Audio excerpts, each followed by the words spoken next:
Welcome back, thank you for staying with us. अच्छा बुखारी साहब, Gaza की पट्टी को 3 हिस्सों में तकसीम करने का इसराइल का जो मंसूबा है वो मंजर आम पर आ गया है। बुखारी साहब, क्या लगता है वो इस मंसूबे में कामयाब हो सकेंगे? देखिए, पहली बात तो यह है कि ख्वाब देखने में, ख्वाहिशात करने पर तो कोई पाबंदी है नहीं जी। लेकिन गज़ा की तकसीम पर ना फ़लस्तीनी क़यादत राज़ी है, ना यूरोप राज़ी है, ना मिडल ईस्ट राज़ी है, ना ईरान राज़ी है, ना हमास राज़ी है, ना अमेरिका राज़ी है। जिस लीडर ने बयान दिया है उसने या 2 रियासती हल की बात की है जी। और किसी एक ने अब तक इशारा इस तरफ नहीं किया। बिलाखिर जो ट्रंप ने कहा था उसमें भी उन्होंने इम्प्रोवाइज़ कर लिया है कि नहीं मैं तो चाहता था कि इस खत्ते को मैं आसमान पे ले जाऊँ वगैरह वगैरह। तो तकसीम की बात करना ये सिर्फ नेतन्याहू का एक खौफनाक ख्वाब हो सकता है। वो सिर्फ खुद ही देख के उससे खुश हो सकते हैं, लेकिन ज़मीनी हक़ाइक़ को अगर आप सामने रखें तो गज़ा तकसीम नहीं होगा। ना ही किसी के बाप में जुर्रत है कि वो इसको तकसीम कर सके। एक बात। दूसरी बात यह है कि मैं ये क्यों कह रहा हूँ, मैं ये इसलिए कह रहा हूँ कि हर गुज़रते दिन के साथ आपने देखा कि फ़लस्तीन के मामले पर और ख़ास तौर से गज़ा के मामले पर जो इंटरनेशनल ओपिनियन है उसमें तब्दीली आ रही है।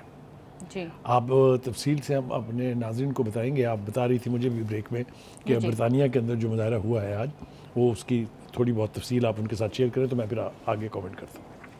जी बुखारी साहब, बरतानिया में फ़लस्तीनियों की हमायत में नकबा मार्च किया गया है। हज़ारों अफराद जो हैं वो सड़कों पर निकल आए हैं। फ़लस्तीनियों की जबरी बेदखली के 77 साल मुकम्मल होने पर बरतानिया में हज़ारों अफराद ने फ़लस्तीनी अवाम से इज़हार यकजहती के लिए नकबा मार्च में शिरकत की है। मुजाहिरीन ने बैनर्स और प्लेकार्ड्स उठा रखे थे जिन पर फ़लस्तीन आज़ाद करो, इसराइल का जुल्म बंद करो और बरतानिया इसराइल को हथियार देना बंद करे जैसे नारे दर्ज थे। बरतानिया तो मतलब है बड़ा भाई है ना इसराइल का जी। लेकिन आप वहाँ देखें क्या मुतालबात हो रहे हैं और कितनी तादाद में लोग पहली दफ़ा नहीं निकले हैं।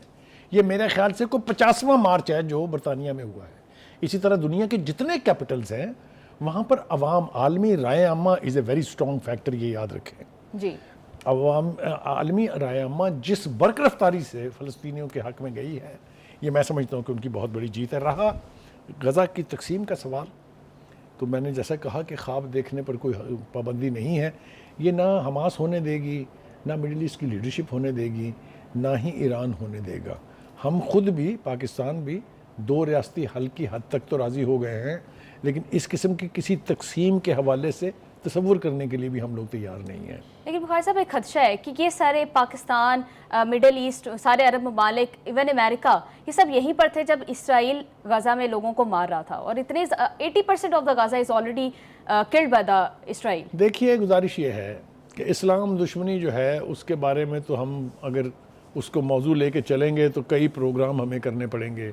उसमें अमेरिका भी है, उसमें यूरोप भी है, वो तो एक अलग कहानी है बिल्कुल। लेकिन ये इसराइल के हवाले से इन्हीं तमाम मुल्कों के बीच में, जैसा मैंने कहा कि राय आमा का प्रेशर बढ़ रहा है। अगर आपको याद हो जो रिसेंट स्टेटमेंट्स हैं मैक्रोन के, जो फ्रांस भी तो बहुत बड़ा सपोर्टर था ना इसराइल का, फ्रांस ने भी तो बेपनाह असला दिया हुआ है ना, लेकिन उन्होंने ये कहा है कि जो मंसूबा है नेतन्याहू का वो शर्मनाक है। ये आपके सामने अल्फाज हैं। और ये उन्होंने कहा कि जिस तरीके से भूख को हथियार के तौर पे इस्तेमाल कर रहा है नेतन्याहू, ये किसी सूरत काबिल कबूल नहीं है। और जो गुतरस हैं, जो सेक्रेटरी जनरल यूनाइटेड नेशन के, उन्होंने कहा जो कुछ इसराइल और नेतन्याहू गज़ा में कर रहे हैं ये नाकाबिले बयान है, ये बयान भी नहीं हो सकता। जब इतनी बरकरफ्तारी से इंटरनेशनल ओपिनियन इस तरीके से इमर्ज कर रही हो तो वहाँ नेतन्याहू के लिए बहुत जल्द अपनी मर्ज़ी का सब कुछ करना जो है वो नामुमकिन हो जाएगा। जी बुखारी साहब, मुझे भी उम्मीद है कि इसराइल जितनी भी कोशिश कर ले वो अपने मकसद में कामयाब नहीं हो सकता और गाज़ा बिल आखिर अपने मकसद में कामयाब होगा, क्योंकि अब पब्लिक ओपिनियन भी जो है वो गाज़ा के हक़ में बहुत तेज़ी से शेप कर रही है। प्रोग्राम का वक्त ख़त्म हो गया है। प्रोग्राम से हमें दीजिए इजाज़त। आपसे मुलाकात होगी इंशाल्लाह कल। अल्लाह हाफ़िज़। पाकिस्तान जिंदाबाद।